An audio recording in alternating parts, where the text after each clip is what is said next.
श्लोक 54। ब्रह्मभूता प्रसन्नात्मा ना सोचती ना कांक्षति समा सर्वेषु भूतेषु मद भक्तिम लभते पराम। इस प्रकार जो दिव्य पद पर स्थित है वह तुरंत परम ब्रह्म का अनुभव करता है और पूर्णतया प्रसन्न हो जाता है। वह ना तो कभी शोक करता है ना किसी वस्तु की कामना करता है। वह प्रत्येक जीव पर समभाव रखता है। उस अवस्था में वह मेरी शुद्ध भक्ति को प्राप्त करता है। तात्पर्य निर्विशेष आदि के लिए ब्रह्मभूत अवस्था प्राप्त करना अर्थात ब्रह्म से तदाकार होना परम लक्ष्य होता है। लेकिन सकारवादी शुद्ध भक्त को इससे भी आगे चलकर शुद्ध भक्ति में प्रवृत्त होना होता है। इसका अर्थ हुआ कि जो भगवत भक्ति में रत है वह पहले ही मुक्ति की अवस्था, जिसे ब्रह्मभूत या ब्रह्म से तदात्म कहते हैं, प्राप्त कर चुका होता है। परमेश्वर या परब्रह्म से तदाकार हुए बिना कोई भी उनकी सेवा नहीं कर सकता। परम ज्ञान होने पर सेव्य तथा सेवक में कोई अंतर नहीं कर सकता। फिर भी उच्चतर आध्यात्मिक दृष्टि से अंतर तो रहता ही है। देहात्म बुद्धि के अंतर्गत जब कोई इंद्रिय तृप्ति के लिए कर्म करता है तो दुख का भागी होता है।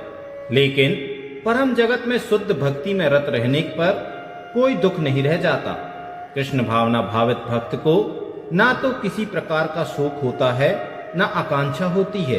क्योंकि ईश्वर पूर्ण है, अतएव ईश्वर में सेवारत जीव भी कृष्ण भावना में रहकर अपने में पूर्ण रहता है। वह ऐसी नदी के तुल्य है जिसके जल की सारी गंदगी साफ कर दी गई है। क्योंकि शुद्ध भक्त में कृष्ण के अतिरिक्त कोई विचार नहीं उठते, अतएव वह प्रसन्न रहता है। वह ना तो किसी भौतिक क्षति पर शोक करता है ना किसी लाभ की आकांक्षा करता है, क्योंकि वह भगवत भक्ति से पूर्ण होता है। वह किसी भौतिक भोग की आकांक्षा नहीं करता, क्योंकि वह जानता है कि प्रत्येक जीव भगवान का अंश है, अतएव वह उनका नित्य दास है। वह भौतिक जगत में ना तो किसी को अपने से उच्च देखता है और ना किसी को निम्न। ये उच्च तथा निम्न पद क्षणभंगुर हैं और भक्त को क्षणभंगुर प्रकट या तिरोधान से कुछ लेना देना नहीं रहता। उसके लिए पत्थर तथा सोना बराबर होते हैं। यह ब्रह्मभूत अवस्था है जिसे शुद्ध भक्त सरलता से प्राप्त कर लेता है। उस अवस्था में पर ब्रह्म से तदात्म और अपने व्यक्तित्व का विलय नारकीय बन जाता है। स्वर्ग प्राप्त करने का विचार मृग तृष्णा लगता है और इंद्रियां विष दंत विहीन सर्प की भांति प्रतीत होती हैं। जिस प्रकार विष दंत विहीन सर्प से कोई भय नहीं रह जाता, उसी प्रकार स्वतः संयमित इंद्रियों से कोई भय नहीं रह जाता। यह संसार उस व्यक्ति के लिए दुखमय है जो भौतिकता से ग्रस्त है, लेकिन भक्त के लिए समग्र जगत वैकुंठ तुल्य है।